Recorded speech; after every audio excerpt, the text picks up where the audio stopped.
दिनैनि बे बेलासे समाव सिडली एमएलए समुस्थिनि सिङाव थानाय आरो मोनागुरि गामियाव रायजोजों मोजां गाज्रि सावरायनो फैबाय।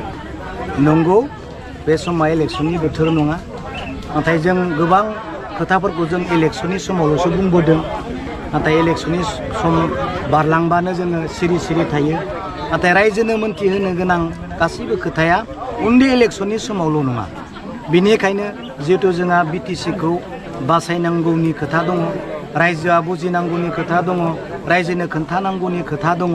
बिनिखायनो दिनै बे मोखनाबारि गामियाव फैनानै गोबां बिटिसिनि अबस्थानि खोथाखौ जों सावरायनाय जाबाय आरो रायजोजों बुजिलायबाय मा जानानै दङ।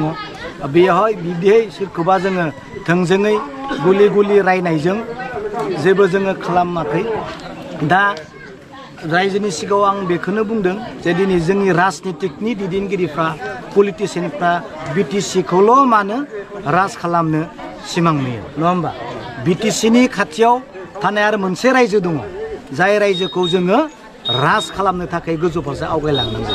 बिथांमोना जोंनियाव बिटिसियाव फैनानै राज खालामफैनानै जोंनि थाखा फैसा माइ दै साखरि बाखरि गासैखौबो जुदि लाना थांजोब्बायब्ला, नङा होमबा, जोंबो बिथांमोननि रायजोखौ राज खालामना एखे माबाखौहाय जोंबो खालामना लानो हानांगौ।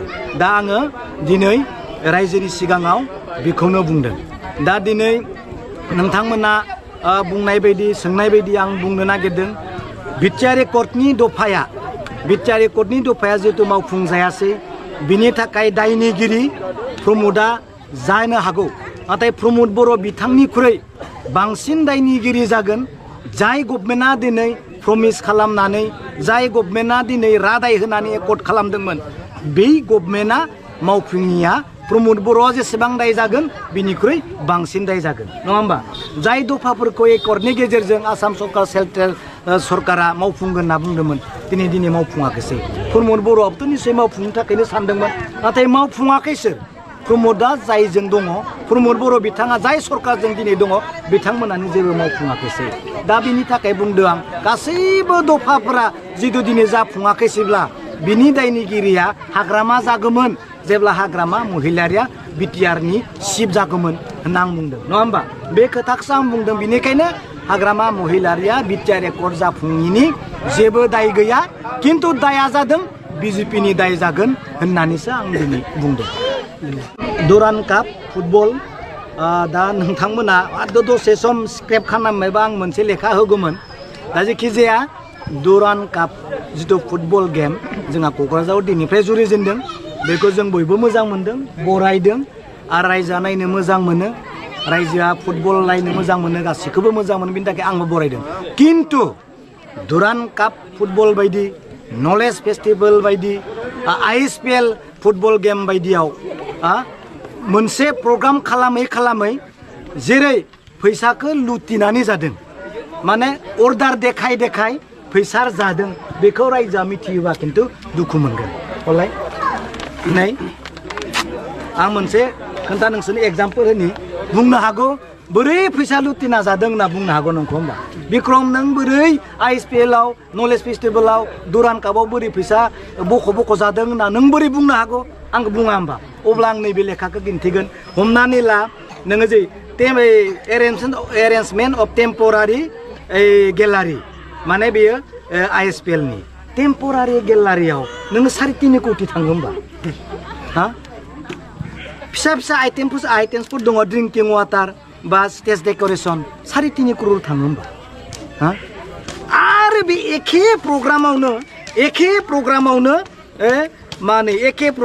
आरो 3 कोटि 7 लाख, एखे प्रग्रामावनो 3.5 करोड़ आरो एखे प्रग्रामावनो 3 कोटि 7 लाख। बेमा सोर मोनजाखो? दा 3 करोड़ 7 लाखासो मोनजाखो ना 3.5 करोड़ासो मोनजाखो? आरो एखे प्रग्रामावनो नों नायलायदो नै आरो 2 कोटि 49 लाख माबा मिनारेल ड्रिंकिं वाटार, ओंखाम जानाय, VIP डिनार, बेयावबो मा 2 कोटि 49 लाख, नङा होमबा? आं बेखौ बुंनो, बे लुटिनानै जानाय सोर जादों बेखौ? बेथ' बाहेरनि गोजासो। आरो एखे प्रग्रामावनो नों नायदो ISPLआव 5 कोटि 1 लाख।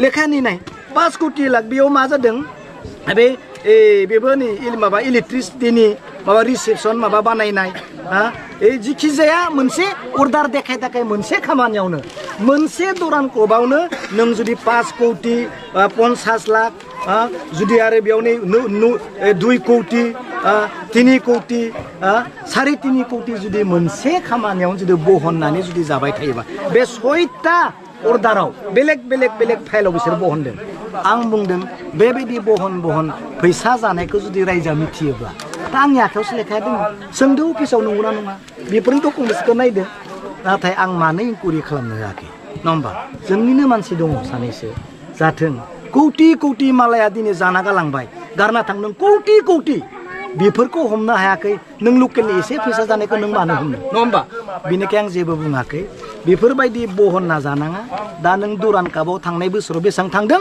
आरो देग्लाय बोसोराव बेसेबां थांदों फैबाय थानाय समाव आं होगोन माबायदि फैसाखौ बनायो ओइ बेनाराव बेसेबां कौटि होयो ओइ टेम्परारि पेन्डेलाव बेसेबां क्रर होयो बेफोरनिखौथ' आं बुंबायानो बेबायदि दा बिनिखायनो बुंदों जेन मोजांनि थाखाय खेलाया जाथों नाथाय फैसा बहनना जानो थाखाय खेलाया दा जाथों आरो थांनाय बोसोरनि दुरान कापआव 110 करोड़ मिथिबाय 110 करोड़ बिराद गिदिर स्टेडियाम बानायगोन होननानै मानगोनां हिमन्त बिश्व शर्मा बुङाखै होमबा भिडिअ फुटेजखौ नोंसोर खालामना हो थिक खालामना हो 110 करोड़ 10 करोड़ गेलारि बनाय दिम राजनाथ सिंह थानायाव सार थानायावनो बुंदों अबा दिनै नाय खुगाजोंल' खिन्थु फैसाखौ बाहायगासिनो खुगाजोंल' जेबो गैया दा बेनिखायनो लाबथों गेलेथों सेंग्रा सिख्लाया बिनि थाखाय मोजां गियान मोनथों नाथाय फैसा बहनना जानायखौ बन्द' खालाम रायजोनाव दुखु मोनगोन ना नैफोरबायदि लेखाखौ दिनै आं जुदि न'खर इन्टेलेक्सुवेल मास्टारफोरनो रानथिंजोबबा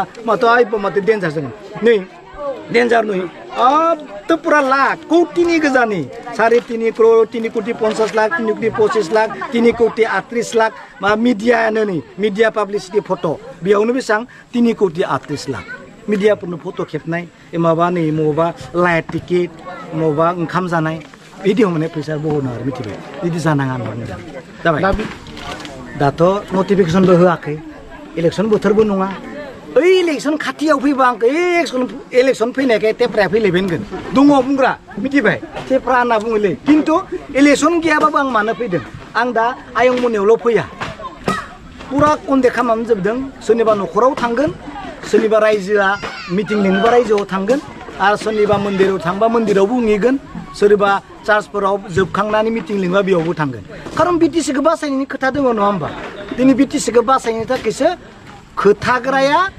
गैयाब्ला खोनासंग्राया बोरै खोनासंगोन आरो खोनासंग्रा गैयाब्ला खोन्थाग्राया सोरनो खोन्थानो बिनिखायनो दिनै जिथु रायजोफ्रा ज' जाबाय आं हामबाय होनदों बेनो स्टार्टिं इलेक्सन देरहानायजोंसो जोङो बिटिसिखौ बासायनो हागोन नालाय नङाबा जानला मानला ज्राव बिजेपि इउपिपिनो होनानै बिटिसिया थैनो नङा होमबा बिनिखायनो बेखौ दा होथों जोंनि बिटिसिखौ बासायफिननांगौ होननानै दिनै केम्पिं बायदियानो जों खालामबाय दिनैनिफ्राय आरो मिथिबाय बेनो जाबाय थेंक इउ